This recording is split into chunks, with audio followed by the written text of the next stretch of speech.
सदके बाबा तू जल्द से आजा, ये जिंदगी बड़ी गंभीर है।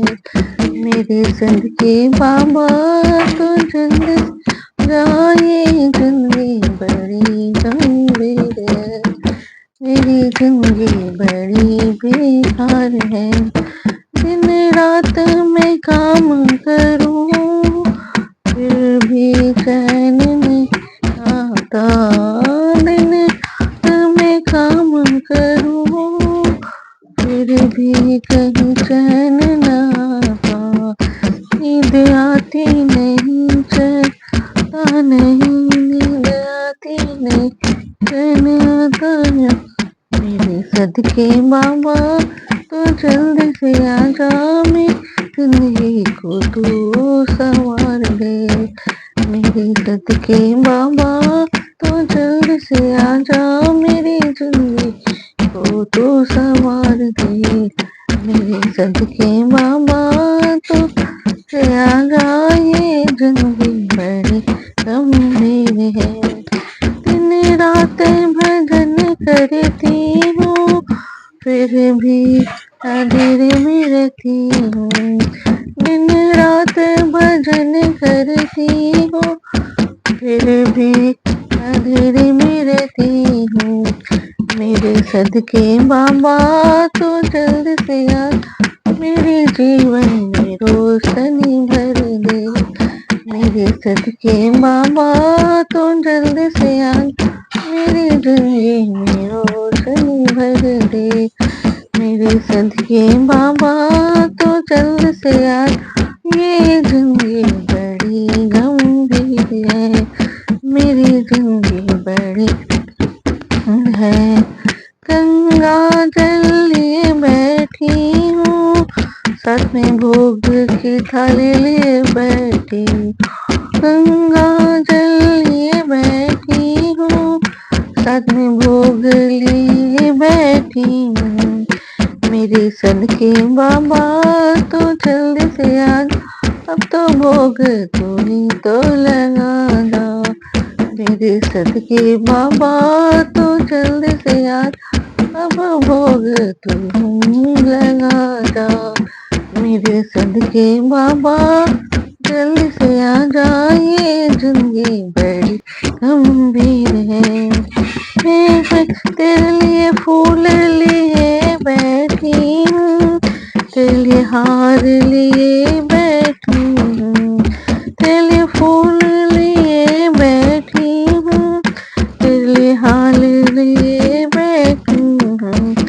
मेरे सदके बाबा तो जल्द जाए, हार तुम्हें चढ़ाऊं। मेरे सदके बाबा तो जल्द से आजा, ये हार तो स्वीकार कर। मेरे सदके बाबा तो जल्द से आजा, ये जिंदगी बड़ी गंभीर है। ये जिंदगी बड़ी गंभीर। मैं तो आंखें बिछाए बैठी हूँ, दिन रात इंतजार करती हूँ। मैं तो आंखें बिछाए बैठी हूँ, दिन रात इंतजार करती हूँ। मेरे सदके बाबा दरस दिखा जा, जिंदगी बड़ी गंभीर है। मेरे सदके बाबा दरस दिखा, ये जिंदगी बड़ी गंभीर है। ये जिंदगी बड़ी गंभीर है। ये जिंदगी बड़ी बेकार है। मेरे सदके बाबा दरस दिखा, ये जिंदगी बड़ी बेकार है। ये जिंदगी बड़ी गमहीन है। मेरे सदके बाबा तो आजा, ये जिंदगी बड़ी गमहीन है। ये जिंदगी बड़ी गम है। जैसा भरत जी बिल्कुल पहुंच गए हैं श्री रामचंद्र जी के दर्शन के लिए चित्रकूट में। जब रामचंद्र जी वन को गए थे अपनी माताओं और बहुत सारे अयोध्या वासियों से। जग भय मगन गगन भई बानी लखन बाहुबल बिपुल बखाने तात प्रताप प्रभाव तुम्हारा जो कहीं सके को जन जान निहारा।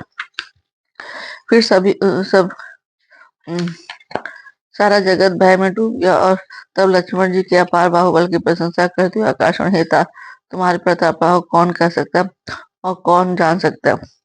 अंचित जब लक्ष्मण जी जान गए कि भरत जी आए उन्हें बहुत सारी लोगों को लेके, तो वो गलत ही सोच रहे थे कि भरत जी उनसे युद्ध करने आना, तो वो भी तैयार हो रहे थे युद्ध करने के लिए। अंचित का जो किछु होई समझ करी भल कहा सब कोई सहसा करी पाछे पछताहे कहीं भेद बुद्ध ते बुद्ध नहीं। परंतु कोई भी काम हो उसे अनुचित उचित खूब समझ बूझ के किया जाए तो सब कोई अच्छा रहता है। कहते हैं वेद और विज्ञान कहते हैं कि जो बिना विचारे जल्दी से किसी काम को करके पीछे पछताते हुए बुद्धिमान नहीं है। वो अपनी अब युद्ध के लिए बहुत सारी तैयारी करते थे, तो आकाशवाणी हुई कि आप सोच समझ के काम करिए। सुई सुन वचन लखन सकुचाने राम सी सादर जन्माने कहीं ता तुम नीति सुहाई तब ते कठिन राज्य मधु भाई। देववाणी सुन के लक्ष्मण जी सकुचा गए। श्री रामचंद्र जी और सीता जी ने उनका आदर के साथ सम्मान किया और कहा, हे तात तुमने बड़ी सुंदर नीति कही। हे भाई राज्य का मत सबसे कठिन मत है। उम, जो अचुवत निपमाते ते नाहिन साधु सभा जेहि से ही सुनहु लखन भल भरत सरीसा विधि प्रपंच मह सुना न दीसा।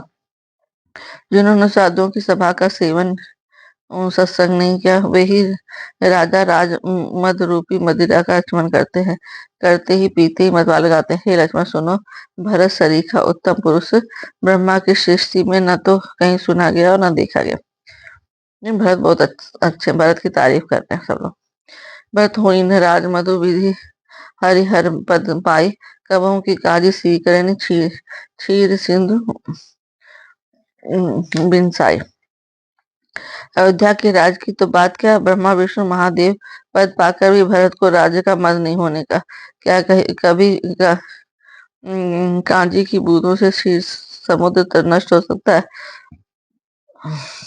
तिमिर तरुण तरणि मकु गिलई गगन गगन मगन मकु मेघे मिलहि गोपत जल बूढ़े घट जोनी सहा स क्षमा बर छाड़े छोने। अंधकार चाहे तरुण सूर्य को निगल जाए, आकाश चाहे बादलों में समान मिल जाए, गौ के खुर जितने जल में अगस्त जी डूब जाए और पृथ्वी चाहे आप अपनी स्वाभाविक क्षमा को छोड़ दे। मसक फूक मकु मेर उड़ाई होई न निबंधु भरती भाई लखन तुम्हार शपथ पितु आना सूचि संबंध नहीं भरत समाना। मच्छर की फूक से चाहे सुमेर उड़ जाए परंतु हे भाई भरत को राजमत कभी भी नहीं हो सकता। हे लक्ष्मण मैं तुम्हारी शपथ और पिताजी की सौगंध खा करता हूँ, भरत के समान पवित्र और उत्तम भाई संसार में नहीं। रामचंद्र जी लक्ष्मण जी को समझा रहा है। सुगन क्षीर अवगुण जल ताता मिले रचई प्रपंच विधाता भरत हंस रविवंश तड़ागा जन्मी किन गुण दोष विभागा। हे तात गुण रूपी दूध और गुण रूपी जल को मिलाकर विधाता इस देश प्रपंच को रचता है, परंतु भरत ने सूर्य वंश रूपी तालाब में हंस रूप जन्म लेकर गुण और दोष का विभाग कर दिया, दोनों को अलग अलग कर दिया।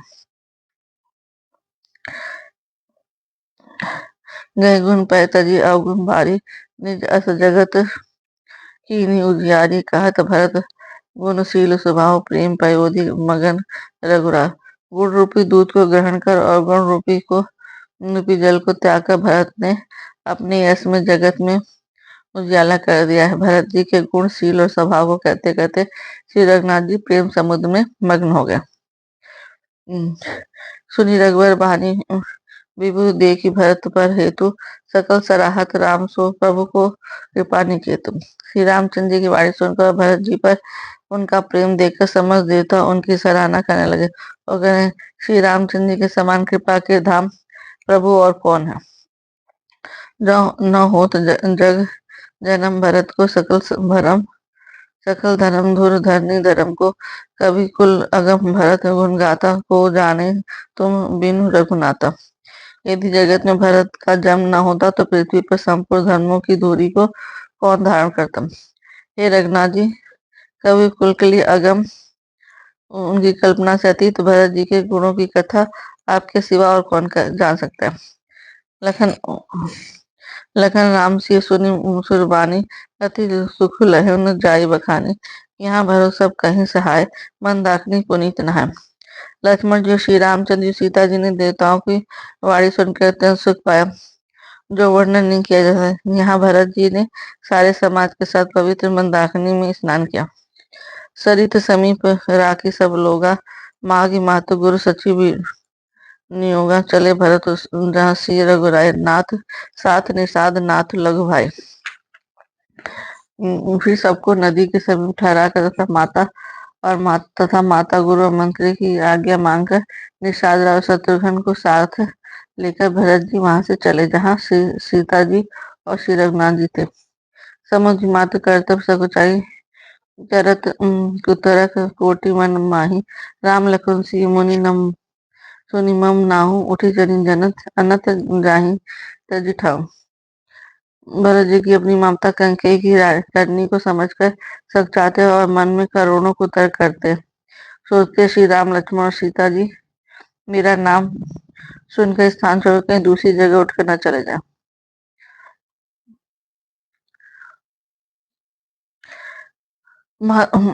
मातुमती मानी मोहि जो कछु करी सुथोर अग अवगुण क्षमी आदरहीन क्षम आपनी ओर। मुझे माता के मत में मानकर वे जो कुछ भी करे सो थोड़ा है, पर वे अपनी ओर समझकर अपने वीरत और संबंध को देखे मेरे पापों और गुणों को क्षमा करके मेरा आदर ही करेंगे। जो परिहरि मिलिन मन जानी, जो मान सन्मान सेवक मानी। मोरे शरण राम ही की पनही, राम सुस्वामी दोषु सब जनहि। चाहे मलिन मन जानकर मुझे त्यागने, चाहे अपना सेवक मानकर मेरा सम्मान करें, कुछ भी कर मेरे तो श्री रामचंद्र की जूतियां ही शरण है। श्री रामचंद्र जी अच्छे स्वामी है, दोष तो सब दास का ही है। जग जस जस भाजन चातक मीना, नीम नीम निज निपुण नबीना। असमन गुण चले मग जाता, सकुच सनी शिथिल सब गाता। जगत में इसके पात तो चातक और मछली ही है, और जो अपने नियम और प्रेम को सदा नया बनाए रखने में निपुण है। ऐसा मन में सोचते हुए भरत जी मार्ग में चले जाते, उनके सब अंग संकोच और प्रेम से शिथिल हो रहे। पीड़ित मनहु माथु कृत खोरी, चलत भगति बल धीरे धोरी। सब समुझत रघुनाथ स्वभाव, तब पथ भरत उताई पाओ। माता की कोई बुराई मानो उन्हें लौटाती है, पर धीरज की दूरी को धारण करने वाले भरत जी भक्ति के बल से चले जाते हैं। जब श्री रघुनाथ जी के स्वभाव को समझते हैं, तब मार्ग में उनके पैर जल्दी जल्दी पड़ने लगते हैं। भरत नहीं अवसर कैसी, जल प्रवाह जल अली गति जैसी। देखी भरत कर सोच सनेहु, भा निषादते ही समय भी देहु। उस समय भरत की दशा कैसी, जैसी जल के प्रवाह में जल के भौरे की गति होती। भरत जी का सोच और प्रेम देखकर उस समय निषाद विधि हो गया, देह की सुध बुध भूल गया। लगे होन मंगल सगुन, सुनि गुनि कहत निषाद। मीठे ही सोच हुई है हरसु, पुनि परिणाम विषाद। मंगल शकुन होने वाले उन्हें सुनकर विचार कर निषाद करने लगा। सोच मिटेगा, हर्ष होगा, पर फिर अंत में दुख होगा। सेवक वचन सत्य सब जाने, आश्रम निकट जाय नियर आने। भरत दीख बन शैल समाजो, मोदित क्षुदित जनु पाई सुराजो। भरत जी ने सेवक गुरु के सब वचन सत्य जाने और आश्रम समीप जा पहुंचे। वहां के वन और पर्वतों के समूह को देखा, जो भरत जी इतने आनंदित थे मानो कोई भूखा अच्छा पा गया। इत, इति भीति जनु प्रजा दुखारी, त्रिविध ताप पीड़ित ग्रह मारी। जाय सुराज सुदेश सुखारी, हुई भरत गति तेहि अनुहारी। जैसे इति के भय से दुखी हुए हुई और तीनों आध्यात्मिक, अधिदैविक और अधिभौतिक तापों तथा क्रूर ग्रहों और महामारियों से पीड़ित प्रजा किसी उत्तम देश और उत्तम राज्य में जाकर सुखी हो जाए। भरत जी की गति ठीक उसी प्रकार की हो रही है। अधिक जल बरसना न बरसना, चूहों का उत्पात, टिड्डियां हो, तोते और दूसरे राजा की चढ़ाई, खेतों में बाधा देने वाले इन छह उपद्रवों की इति कहते हैं। राम बासुबन संपत्ति भाजा सुखी प्रजा जनु पाई सुराजा, सचिव विराग विवेक नरेशु, विपिन सुहावन पावन देशु। श्री रामचंद्र जी के निवास से मन की संपत्ति ऐसी सुशोभित है मानो अच्छे राजा को पाकर प्रजा सुखी, सुहावना वन ही पवित्र देश है, विवेक उसका राजा और वैराग मंत्री है। भटजम नियम शैल राजधानी, शांति सुमति सुचि सुंदर रानी, सकल अंग संपन्न सुराव, रामचरण आश्रित चित छाओ। यम अहिंसा सत्य अस्तेय ब्रह्मचर्य अपरिग्रह तथा नियम, सौ संतोष तप और स्वाध्याय और ईश्वर प्रणिधान योद्धा है। यम यम तथा नियम योद्धा पर्वत राजधानी है। शांति तथा सुबुद्धि दो सुंदर पवित्र रानियां, वह शेष राजा राज के सब अंगों से पूर्ण है। श्री रामचंद्र के चरणों में आश्रित रहने से उनके चित्त में चाव है। जहाँ रामचंद्र जी रह रहे हैं, वो उनके रहना ही वहां के लिए सबसे अच्छा है। मतलब उस वहां के लोगों को अपना अच्छापन दे रहे हैं, सब वहां पे बहुत प्रसन्न है जहाँ रामचंद्र जी रह रहे हैं। स्वामी अमात्य सुहृद कोश राष्ट्र दुर्ग और सेना राज के साथ अंग है। जीत मोह में पालु दल सहित विवेक भुआल करत अकंटक राजपुर, सुख संपदा सुखाल। मोह रूपी राजा को सेना सहित जीत कर विवेक रूपी राजा निष्कंठ राज कर रहा है। उसके नगर में सुख संपत्ति सुकाल वर्तमान है। जय श्री राम, जय श्री राम, जय श्री राम। मंगल भवन अमंगल हारी, दबहुत दशरथ अजर बिहारी। राम सिया सिया राम, जय जय राम, राम सिया राम, सिया राम, जय जय राम। वही है वही जो राम रच राखा, का कर तर्क का कर तर्क बढ़ा वही साखा। राम राम सिया राम, जय जय राम, राम सिया राम। दीन दयाल बिरद संभारी, हरहु नाथ मम संकट भारी। राम राम सिया राम, जय जय राम, राम सिया राम, सिया राम। जय श्री राम।